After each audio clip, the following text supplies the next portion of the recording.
Kelurahan Sambirejo sendiri yang terdata di kami pelaku UMKM itu sekitar 157. Kita juga mengajak warga Sambirejo untuk bergerak, paling tidak bisa membuat produk dan menjualnya di destinasi tersebut. Untuk administrasi, admin untuk marketing sebenarnya. Assalamualaikum warahmatullahi wabarakatuh. Halo sahabat UMKM, selamat sore. Kembali lagi bersama kami di podcast Bincang UMKM. Ya, bersama dengan HIPI yang bergabung dengan pemerintah Kabupaten Sleman. Bersama dengan saya, Devi, dan bersama dengan Bapak Aan Permana. Baik, di sini ada Bapak Aan yang menjadi perwakilan dari Kelurahan Pundi, Bapak? Kelurahan Sambirejo, Kapanewon, Prambanan. Wah, baik. Terima kasih nih Bapak telah datang di podcast Bincang UMKM bersama HIPI untuk kegiatan sore hari ini. Iya, terima kasih kembali. Oke. Begini Pak, jadi di podcast kali ini kami ingin berbicara mengenai apa aja sih potensi yang ada di Kelurahan Sambirejo. Monggo bisa dijelaskan. Baik, potensi yang ada di Kelurahan Sambirejo sebenarnya karena Sambirejo itu kan merupakan adanya destinasi wisata yang terkenal, di mana di sana ada tebing breksi yang sangat viral ya sampai saat ini. Jadi paling tidak di sana juga banyak sekali UMKM yang berpotensi untuk menjual produknya, sebenarnya seperti itu. Makanya kami dari pengurus Porkom Kelurahan Sambirejo, ya kita juga mengajak warga Sambirejo untuk bergerak, paling tidak bisa membuat produk dan menjualnya di destinasi tersebut, begitu Mbak. Jadi mungkin bisa dijelaskan Bapak produknya yang sudah dilakukan dihasilkan itu nopo mawon. Baik, untuk di Kelurahan Sambirejo sendiri yang sampai saat ini sudah istilahnya dijual ya dari sana itu salah satunya adanya keripik sayuran, Mbak. Iya. Yang mana kami juga sebagai pelaku usaha juga memproduksi keripik sayuran. Kebetulan ini produknya dengan merek Chipspi. Kami juga memiliki beberapa varian. Sana ada keripik daun singkong, ada keripik bayam, keripik pare, keripik terong, terus ada juga tempe, gambas atau oyong, seperti itu, kemangi, dan jamur tiram, seperti itu. Dan ada rekan-rekan juga yang memproduksi seperti gadung. Terus ada juga keripik pisang. Sebenarnya banyak potensi-potensi yang bisa ditingkatkan di Kelurahan Sambirejo, seperti itu. Itu dari segi pengolahan bahan pangan. Nah, untuk di destinasi wisata sendiri di Tebing Breksi, di sana banyak juga anggota kami istilahnya bergerak di bidang kulinernya. Karena kan namanya destinasi wisata, banyak tamu, jadi paling tidak warga sekitar sana itu juga bisa menjual produk makanan kulinernya seperti itu, sebagai bisa menyajikan makanan khas Sambirejo ataupun makanan mungkin kuliner, contohnya mungkin kayak es kelapa, mie rebus, dan sebagainya, seperti itu. Jadi makanan yang dihasilkan oleh masyarakat setempat itu bisa untuk memenuhi kebutuhan wisatawan dan juga sebagai oleh-oleh. Betul, seperti itu. Jadi ini bisa saya ulik nggih Pak? Silahkan. Untuk produknya yang namanya itu adalah Chipspi. Iya, Chipspi. Wah, ini merupakan keripik sayuran asli Jogja. Ini yang saya pegang ini merupakan keripik jamur J. Iya, jamur tiram. Oh, jamur tiram. Untuk berarti ini ditanam oleh masyarakat sendiri kemudian dibuat keripik atau pripun? Nah, kalau untuk jamur sendiri memang ada di warga Sambirejo yang petani budidaya ini ya, jamur tiram juga ada. Namun kalau misalkan suplainya kurang, kita juga beli ke pasar. Nah, seperti itu. Jadi di pasar ada, kita udah langganan juga. Kalau misalkan suplai dari warga sekitar kurang mencukupi, kita ngambil dari pasar untuk bahan bakunya. Seperti itu. Nih ada keripik jamur dan juga ada keripik terong. Ini menarik sekali sih. Ini baru saya temui di sini, yaitu ada keripik terong. Jadi untuk pengemasan dari packagingnya juga menarik, di mana itu di depan itu didesain dengan transparan sehingga bisa menampilkan isi dari produk itu tersebut. Jadi para calon konsumer itu bisa melihat gimana nih isi dari keripiknya, bentuk keripiknya itu gimana sih bentuk keripik terong, keripik Iya, kemangi, keripik betul. sayuran lainnya. Dan juga untuk warna yang dipilih itu juga sangat menarik, tulisannya juga menarik, namanya pun juga, ini kok bisa namanya Chips V itu gimana Pak? Nah, Ceritanya baik. begitu. Mungkin ambil sejarahnya Iya, ya. iya betul, monggo. Karena kan ini keripik sayuran. Iya. Nah, jadi sebenarnya chips itu diambil kata dari chips dan vegetable Oh, begitu. dari bahasa Inggris Ya. sebenarnya. Jadi vegetable-nya diambil V-nya aja. Jadi chips V seperti itu. Oh iya, wah sangat-sangat unik ya. Iya. Terus juga, oh ini ada rasanya, ada Iya. original, terus tertera juga untuk beratnya. Iya. Kemudian di belakang sudah terdapat informasi terkait dengan nilai gizi. Jadi para calon customer bisa melihat apa aja sih gizi-gizi yang terkandung dalam keripik ini. Lalu ada komposisi, terus juga ada expirednya. Sudah untuk halalnya Sudah. sudah. Iya, ini ada logo halalnya di sini. Jadi sangat aman untuk para masyarakat muslim. Baik Pak, mungkin bisa dijelaskan nih dalam menjalankan UMKM ini itu sudah bekerja sama dengan siapa aja, bagaimana peran mereka, begitu Pak. Monggo. Untuk menjalankan UMKM ini, kita yang pertama ya kerjasama dengan supplier atau penyedia bahan baku, itu yang pertama. Yeah. Nah, terus sama juga dengan supplier dari kemasan. Itu juga saling keterkaitan ya. Nah, terus juga kita juga kerjasama dengan mitra. Mitra kita ada reseller, misalkan seperti itu. Jadi ada beberapa produk kita juga di display di toko oleh-oleh. Kebanyakan seperti itu. Kalau dari yang kerjasama supplier dari bahan-bahan itu dari mana saja? Para petani dari mana? Mungkin bisa dijelaskan Pak. Baik, kalau untuk contohnya kalau supplier ya, kita ada rekanan yang dari pasar juga tadi yang saya sampaikan, itu juga kita kerjasama. Begitu kita butuh bahan baku apa, kita hubungi, nanti diantar ke rumah.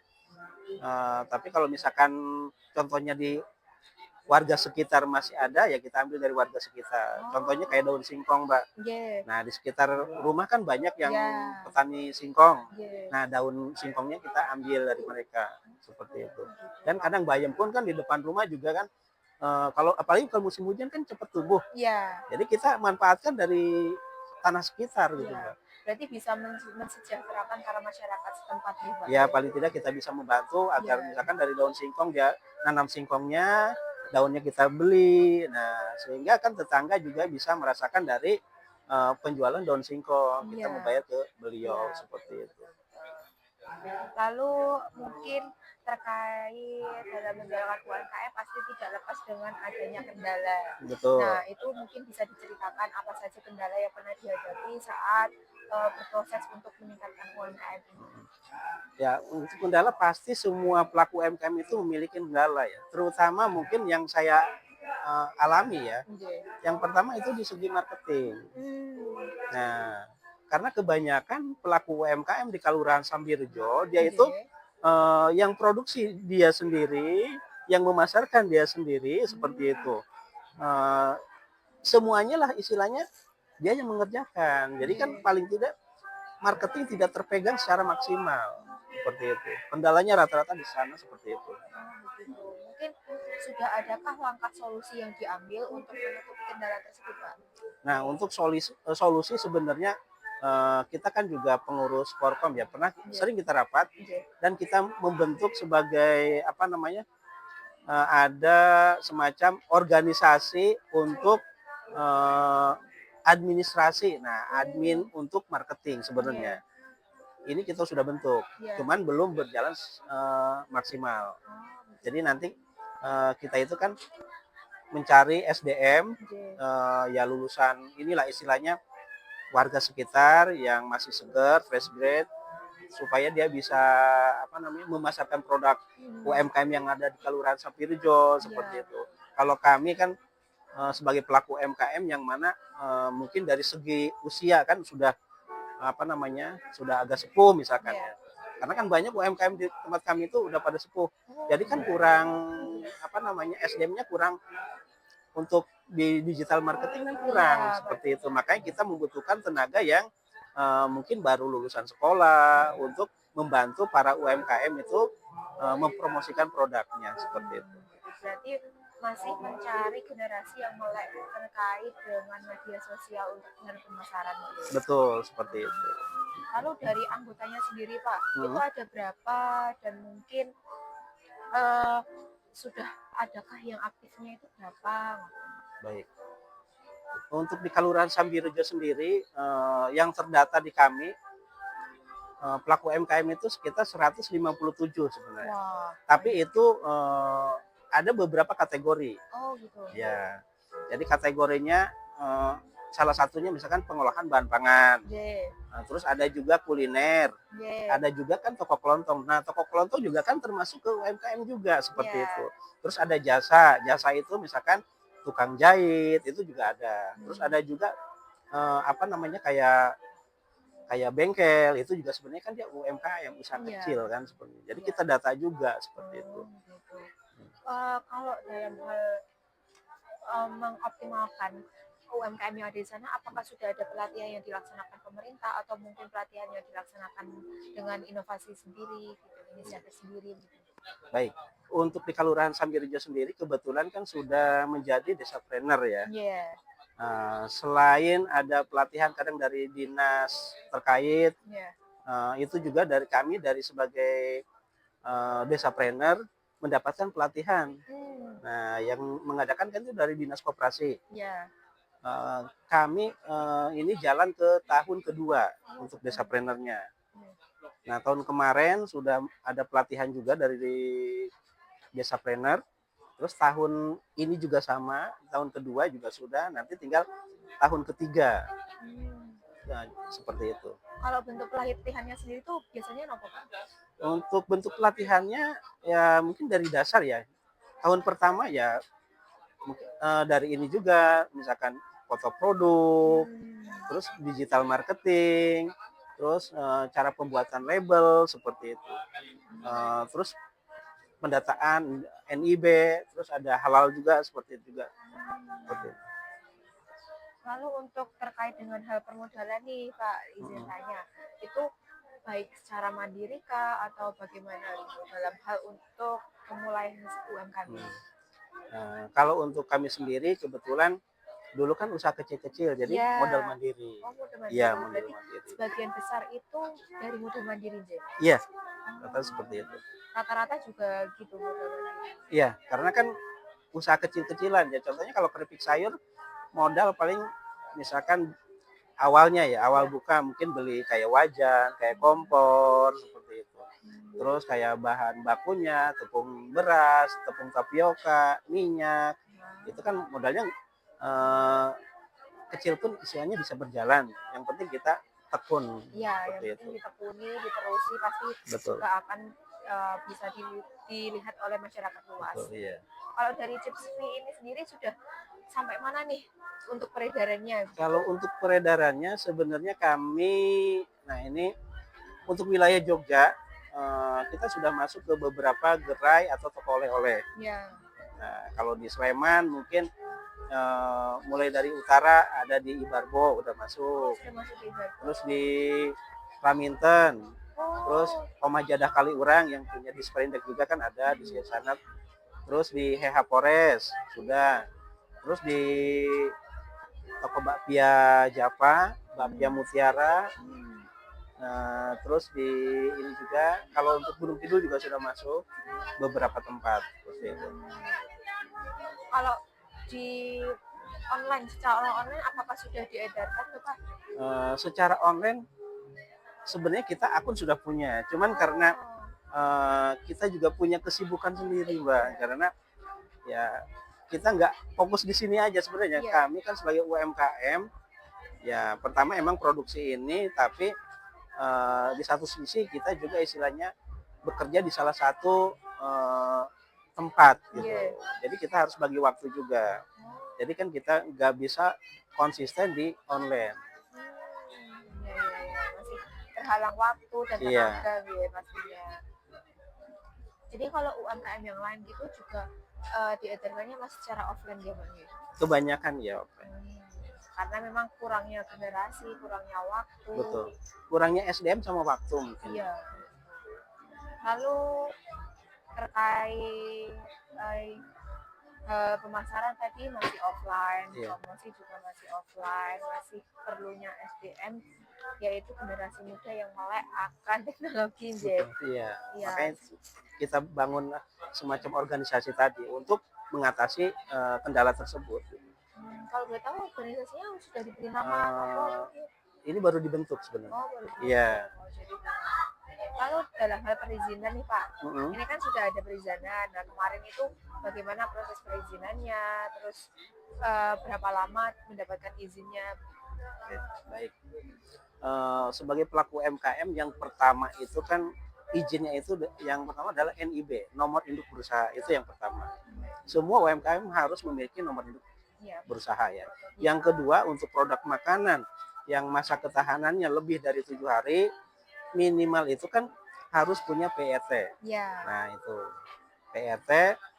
Terus selanjutnya juga halal. Selanjutnya untuk legalitas itu kita tidak lupa dengan merek. Merek juga kita daftarkan. Nah, jadi untuk merek ini kita sudah daftarkan ke HKI-nya. Nah, habis itu kalau kita sudah daftar merek, kita juga bisa mendaftarkan co-branding dengan Jogjamak. Kebetulan ini juga kita sudah daftarkan co-brandingnya. Prosesnya bagaimana Bapak itu Pak? Kenapa? Untuk yang ke Jogjamak itu? Untuk Jogjamak itu syaratnya gini, kita yang pertama sudah daftar merek di Disperindak, nanti kita itu bisa mengajukan co-branding Jogjamak. Iya, nah di sini kan ada Mbak. Nah di sini ada Jogjamak. Terus ini nomor registrasinya. Nah jadi Jogjamak itu nanti hanya bisa ditampilkan di produk dengan merek yang sesuai mereknya yang kita daftarkan, nggak bisa di merek yang lain. Seperti itu. Jadi sudah diakui sebagai salah satu kuliner oleh-oleh dari Jogja, betul. Ya, menarik sekali, menarik. Jadi bagi teman-teman nih yang berkunjung ke Jogja dan melihat Chips V ini bisa dipilih karena ini merupakan salah satu oleh-oleh yang sudah dibuat oleh Kelurahan Sambirejo ya Pak. Iya. Wah, sangat menarik sekali. Lalu mungkin yang terakhir nih Pak, harapan Bapak atau mungkin juga menjadi closing statement, harapannya sebagai perwakilan dari Sambirejo untuk memajukan UMKM. Itu ingin yang bagaimana, ingin yang seperti apa? Ya harapan saya ya mewakili dari Kelurahan Sambirejo, kita UMKM yang di Sambirejo itu bisa maju, bisa bersaing dengan kelurahan-kelurahan yang lain. Makanya kita kan sering pelatihan dan istilahnya menyampaikan pentingnya legalitas dari setiap produk dan pemasaran di situ. Jadi teman-teman, cerita yang telah disampaikan tadi itu juga cukup menarik bagaimana para warga itu mereka walaupun hanya sebagai petani tapi mereka mempunyai inovasi dan kreativitas untuk mengolah kekayaan alam yang ada di sana, baik itu dari kekayaan pariwisatanya, dari yaitu ada desa wisata dari kemampuan mereka yaitu sebagai tempat jahit, lalu ada petani yang mengolah hasil pertanian mereka menjadi keripik seperti Chips V ini, ada keripik singkong, ada keripik daun singkong, kemangi, terong, jamur. Jadi bagi teman-teman semua, baik potensi apa aja yang ada di daerah kalian bisa digali lagi potensi tersebut dan kemudian bisa diolah menjadi sebuah produk yang bisa dipasarkan ke masyarakat luas. Jadi tidak usah takut untuk terus berinovasi, berkreasi untuk memajukan desa kalian. Terima kasih untuk teman-teman semua. Selamat sore dan selamat bersemangat untuk sahabat UMKM. Sekian, wassalamualaikum warahmatullahi wabarakatuh. Terima kasih Bapak atas